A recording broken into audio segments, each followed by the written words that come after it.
meditating on death. Whose death?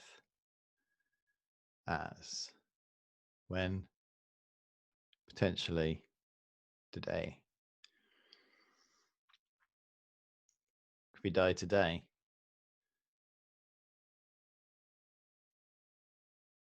what meaning does all the worries and concerns we've had about this life, all the plans that we've made,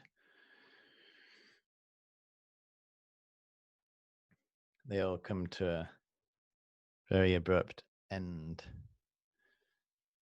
and it's all over. We may look around and think, well, we hear about people dying every day. Famous people appear in the news and every day. So and so's died.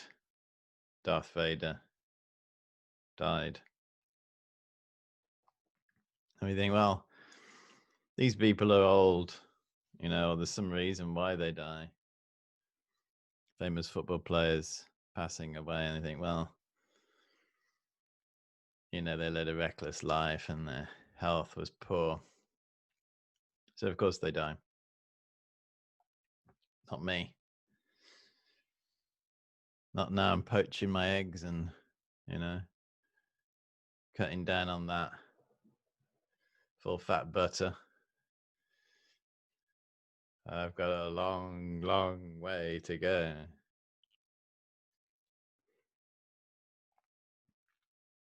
So these people make it to the news, famous people. We hear that they die. Obituary section in the newspaper is always someone.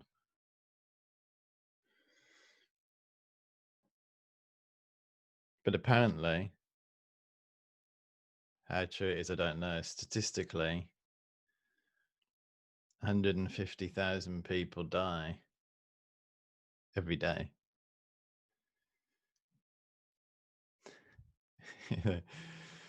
And in that group of people, there are those of all ages, like our age, whatever. We're all different ages, aren't we? Here, in this group. Whatever your number is at the moment, someone your age will be part of that group.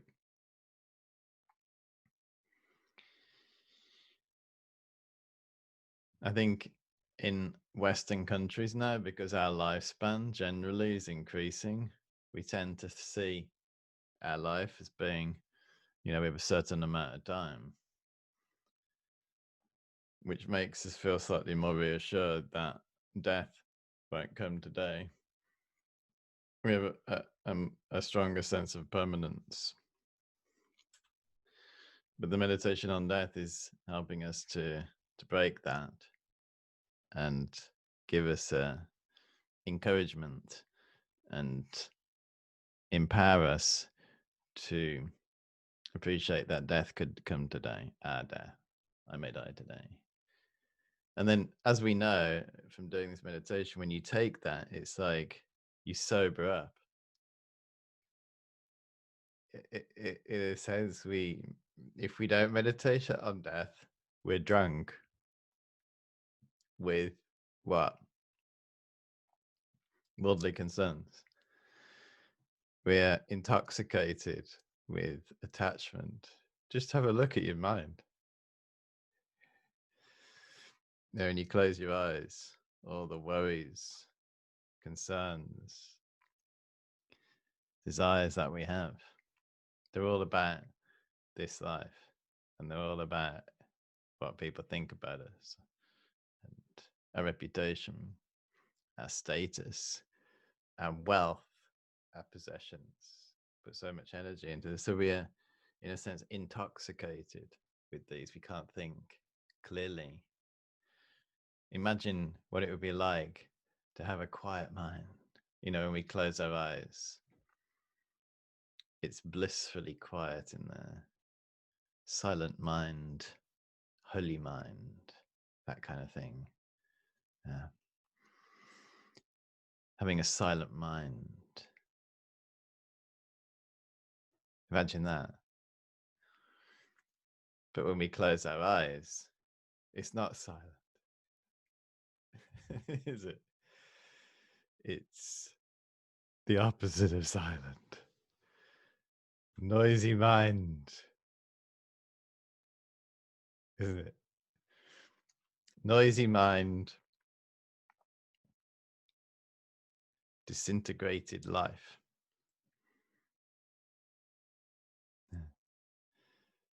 Silent night, holy night.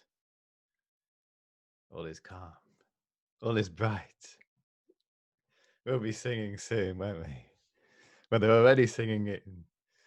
If the shops are open, that's one of the benefits of being in lockdown, isn't it? Not having to listen to Christmas carols in early November. But soon, before you know it, you'll be hearing it. Silent mind, holy mind. Holy, what does that mean? Holy as in whole. The mind is whole, completely whole and together. And as a consequence, it's silent and quiet. So when you close your eyes and look in your mind, it's quiet in there. But we have to be honest, when we do that, a lot of the time it's not. And when we try and meditate, it's just trying to calm it all down, isn't it? It's like focus on the breath and then it calms a bit and then it all comes back again. We can even be sitting there and if we look, if someone was to take a photo, it's like, oh, look, Adam's meditating. So it looks like I'm meditating, but then if my mind was to be filmed, it would, oh, thoughts all over the place because of the attachment to this life. Intoxication. So, if you see someone who's drunk, like very drunk, and they're out in public, they stand out, don't they? Like physically, their movements and the words that come out of their mouth. Oh, we can see that person is intoxicated. But we have to look in our mind and see how we are intoxicated with this life. Just simply because of habit, just from having a habit of that. And on top of that, advantaging, we have a disadvantage in the sense that if we don't think about that, we have all these worldly concerns. When we drop death in there, into our mind and into our meditations, because if we don't meditate on death and we just meditate without meditating on death, it's hard work. We know it's always all these thoughts and worries. You drop death in there, immediately there's a sobering of the worries and anxieties and an ability to focus and concentrate, which you can't acquire from anywhere else. You can learn every single meditation under the sun. You can go to the most remote, peaceful locations in the world, but unless you drop this one in, it'll be very difficult to get that quiet mind, that holy mind, that holistic, that completely whole mind where we are here and we're not anywhere else. We don't want to be anywhere else. We just want to be here, right here. And that also translates to everyday life. Whatever we're doing, however mundane it is, we just want to be there. We have no wish to be anywhere else because this is what we've got. And that's, of course, mindfulness, being mindful. We just want to be here because this is our life and it could end today. When we're talking to our friends, our loved ones, we're just there because you think, well, this might be the last conversation I have with this person who's dear to me. So I'm going to listen and be there. Imagine one day we're going to have that last conversation. It'll be the last time they come. to see us. We may think, oh, that'll be when I'm very, very old in some bed somewhere. But it may not. It could be just a very mundane, normal conversation. We say goodbye, have a good day, and we never see them again.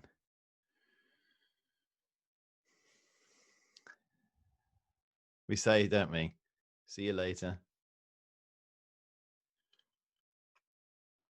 See you tomorrow.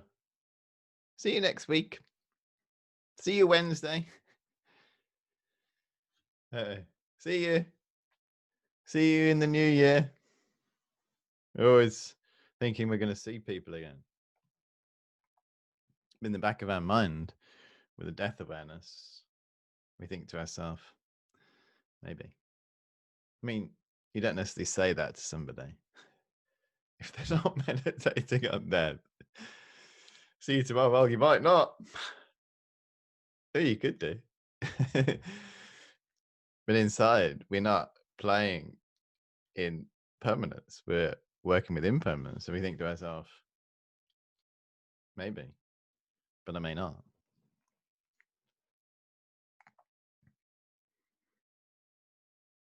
We'll meet again. They sang, don't they? We'll meet again, as the Queen told us at the beginning of lockdown. At the end of her speech, we'll meet again, she said. Well, it's reassuring to hear that, because we're familiar with the song and it's over. But we may not. We may not meet again, because we may die today. And if we meet again in a future life, we have no idea. Unless we're clairvoyant and have deep spiritual practice, but I've no idea that this person we're talking to was our father or mother or brother or aunt or daughter in our last life, or our dog or cat or parrot or whoever it was.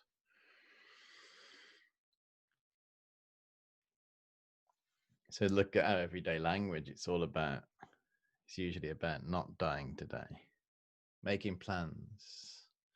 Let's have a get together over Christmas.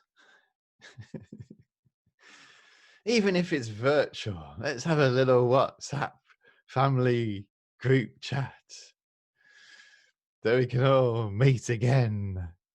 You think, yeah, that would be lovely. But inside, you think, I may die today, so I may not get to that meeting. I may not be able to join you, everybody, because I may die today. So we're thinking that in the back of our mind.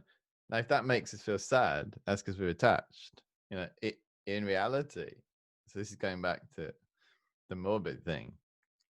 I know because I've heard these teachings myself. And as I said to you on the very first session, I had a particular Buddhist teacher who seemed to be his favorite subject. So whatever the subject was teaching, he'd always end up talking about this. And I was sat there thinking, oh God, not again. Please talk about something easy and nice on the ear. So it feels uncomfortable and difficult, and sometimes it can even make us feel sad. You get invited to a family WhatsApp Christmas meeting, and then you think to yourself, well, I may not be able to make it. That doesn't make us feel sad. If we have wisdom, it'll actually make us think, well, if I do join it, I'll make the most of it. Yeah. And because I may die today. I may even die during the meeting. I may even, my dad almost died over Christmas dinner one day.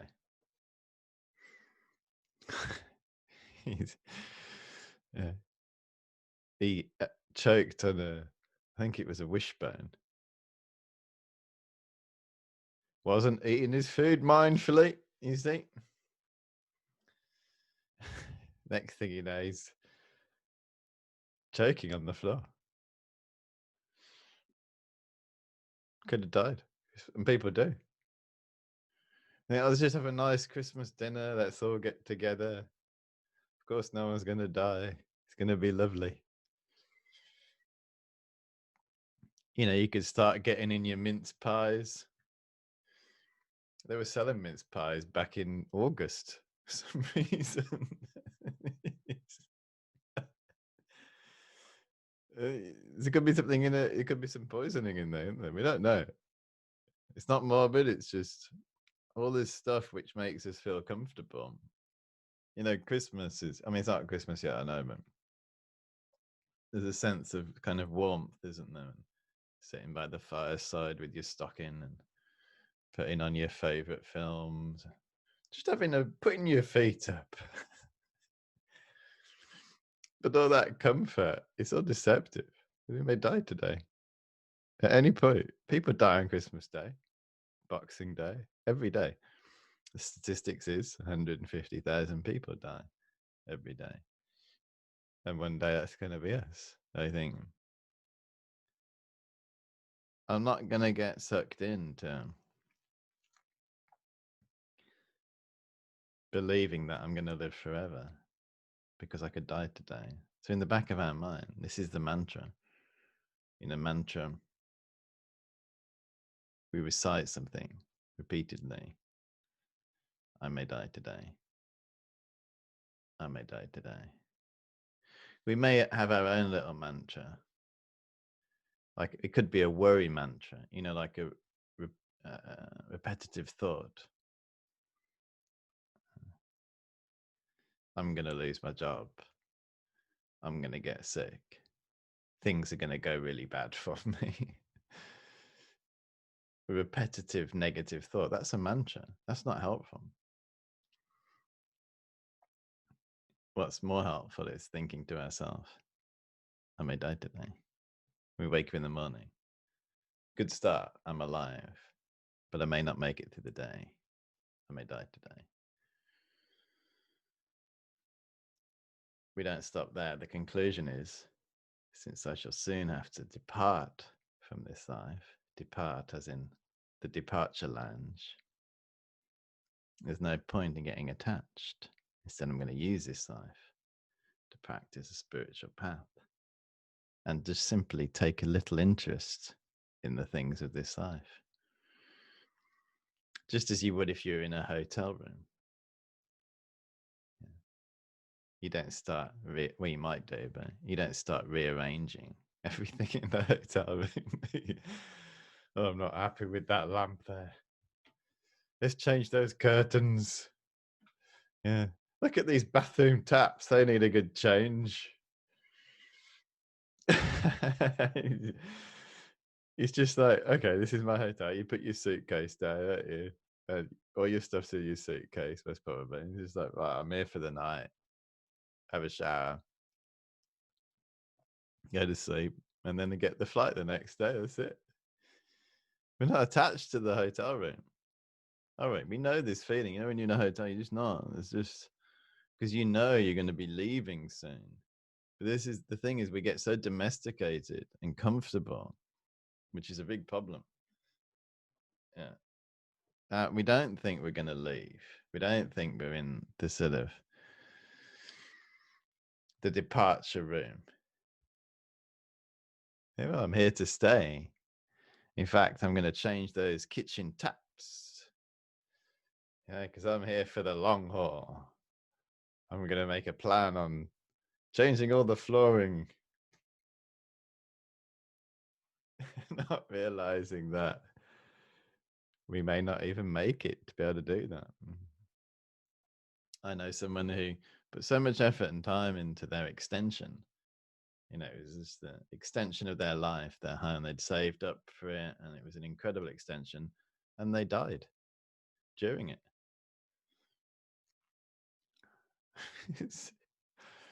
Yeah, spent so much money and so many plans and ideas for this amazing extension. It was done, but they passed away before they could even enjoy it. We don't think that, do we? Think, yeah, we make all these plans for our homes, our retirement or whatever, that we may not even make it. And it's unfair is that we're actually being unfair to ourselves by not deceiving ourselves. The non-deceptive thought is I may die today. If we've been deceived by someone, we feel let down.